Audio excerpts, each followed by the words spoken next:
E essa comodidade ela é vendida, né, Paulo? Porque o Não tenho mercado dúvida. acaba entendendo que a pessoa tem uma acomodação, não deseja sair dessa zona de conforto Sim, e paga caro para ficar nessa zona de conforto, né? exatamente. Porque quando você imagina o seguinte, uma atualização cadastral, Paulo, você não sabe no dia a dia o parto que é você conseguir com que um empresário pequeno ou médio forneça regularmente informações para manter o seu cadastro atualizado.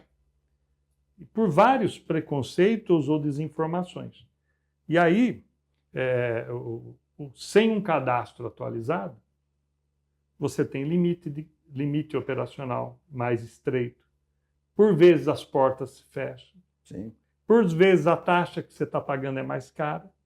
E só bastava fornecer regularmente, estou dizendo que a cada 5 meses, mais ou menos 6 meses, Sim.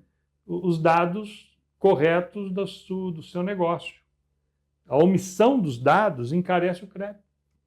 E convencer a pessoa que ela tem que tirar um tempo da administração do negócio dela para conversar sobre esses temas é muito raro, né? A maioria dos empresários tem uma desculpa ou uma resposta que não tem tempo para cuidar dessas coisas. E muitas vezes a gente sabe como que é a situação também de receitas desse pequeno empresário, né, Marcos? Um alto grau de informalidade ainda, né? Às vezes a pessoa está enfrentando uma situação de queda nas vendas, né? Mas ele acha que aquilo é uma situação esporádica, né? Isso acaba levando essa pessoa a contrair um empréstimo, né? O primeiro que ele encontra na frente, né? Aquele que está mais fácil no banco, só que aquela queda de vendas ela não vai ser esporádica, ela vai durar, né? Ela vai durar aí por mais anos do que ele estava prevendo. Ele pensou que fosse só uma fase curta. Exatamente, ele estava acostumado com uma onda onde essa variação de vendas ela não era algo tão expressivo. Tinha altos, tinha baixos, de repente teve por algum motivo, por alguma crise, houve uma redução de vendas e ele entende aquilo, né, como algo temporário. Mas não vai ser tão temporário assim. Até porque, né, Paulo, vamos pensar, o comércio eletrônico e outros hábitos de consumo já está tomando já mudou lugar. o consumidor. Né? O consumidor também não é o mesmo, né? Ele está mudando todo dia as suas preferências.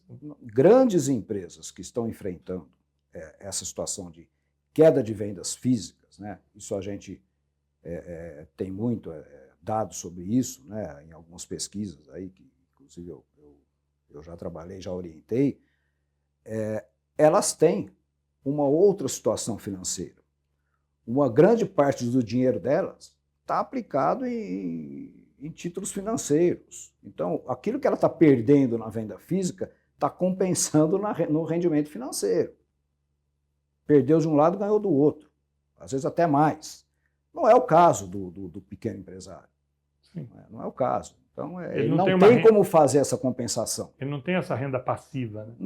Não tem como dizer o seguinte, uma parte da minha receita eu aloco, eu vou comprar mercadorias para revender, outra parte eu vou fazer uma aplicação num título de renda fixa que vai me dar Selic mais X% ao ano. Esse cara não faz isso, entendeu? Quem faz, de certa forma, está protegido, mas o pequeno não consegue fazer. Com ele vai acontecer o inverso. Ele vai tomar um empréstimo, a taxa de juros que ele vai ser obrigado a pagar é muito mais elevada do que aquela que supostamente ele poderia estar recebendo e a queda de vendas não vai compensar. Ô Paulo, deixa eu falar uma outra coisa para você. E essa onda de pequenos valores, o pessoal acha que é investidor.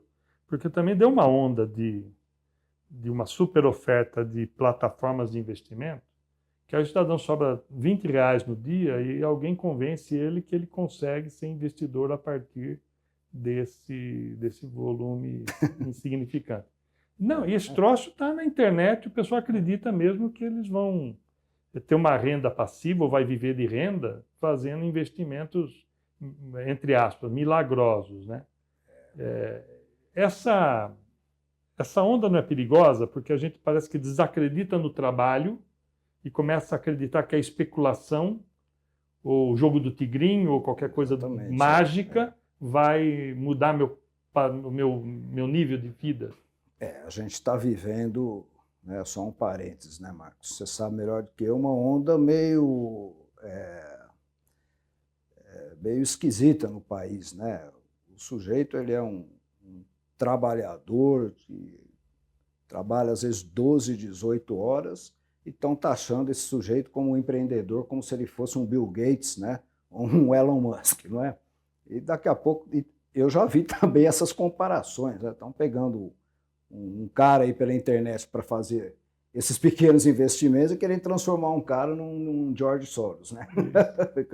Como se ele fosse... Infelizmente, nos últimos tempos, a gente tem presenciado alguns dizendo que a coisa é fácil, né? Que funciona assim. Eu acho muito perigoso. Isso não existe em lugar nenhum. Quem se tornou milionário fazendo esse tipo de aposta, né? E pior do que investir em pequenos valores. Porque se você tem uma poupança e sabe, tem um comportamento conservador, que vai ter uma sobra de tantos R$ 1.000 por mês e fazer uma aplicação financeira, ok, né? É o correto. É o que a cooperativa incentiva. Exatamente, isso é o correto. Você está planejando a vida financeira da pessoa, né?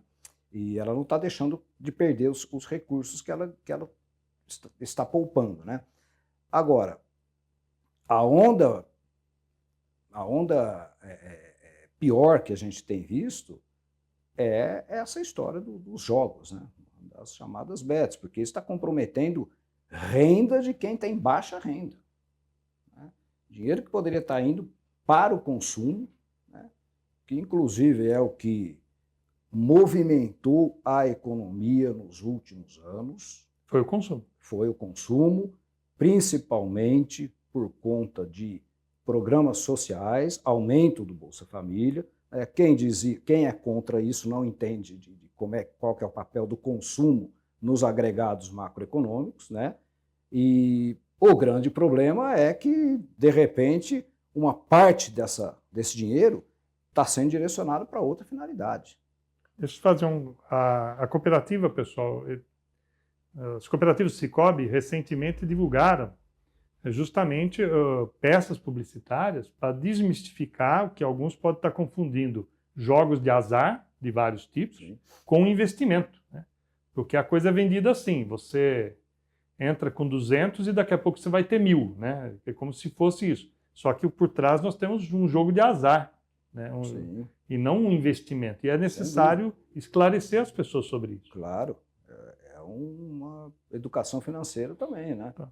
Falando em educação financeira, Paulo, nós já estamos falando de educação financeira.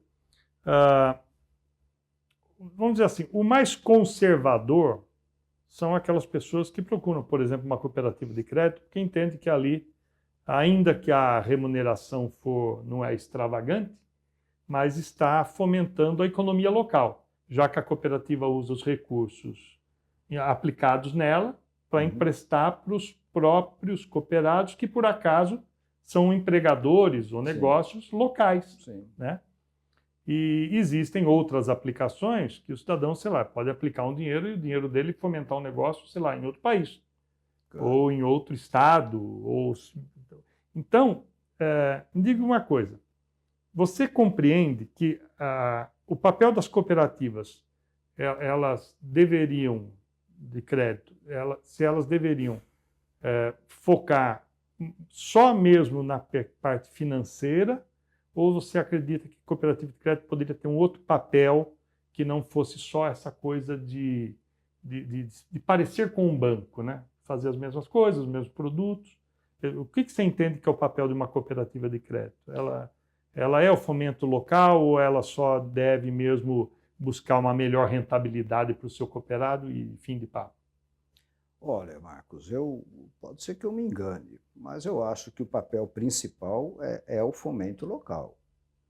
É a partir daí que você mantém o nível de empregos, que você mantém o nível de consumo, que eventualmente pode gerar mais investimentos dentro de uma determinada localidade. Eu acho que as cooperativas têm que tomar muito cuidado, né, para não se confundirem com bancos, né? Porque o banco tem uma outra política, que não é essa. Não é uma política de cooperativa, né?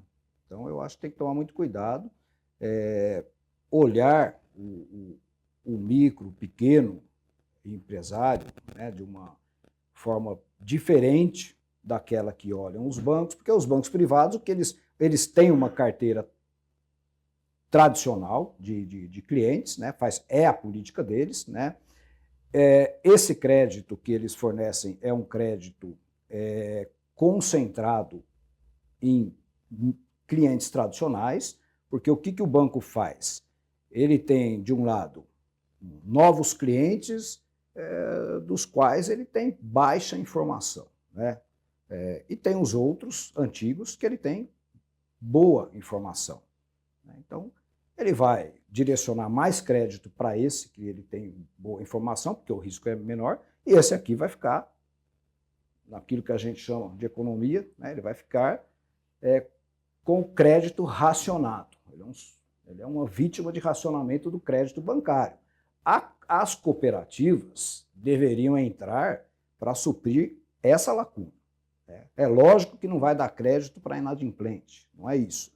Mas aquele papel, né, que o banco não consegue fazer por uma questão de políticas ou de falta de informações sobre o nível de risco, né, que é o que eles argumentam, né, dos clientes dessas empresas, é o que eu acho que as cooperativas deveriam se direcionar. Eu acho que elas deveriam se direcionar para isso, né? É um papel social também, não só econômico. Exatamente, um papel que cumpre também, tem uma relevância social, porque está gerando emprego, está, né, mantendo os pequenos negócios em pé, né, e está permitindo que esses pequenos negócios se expandam.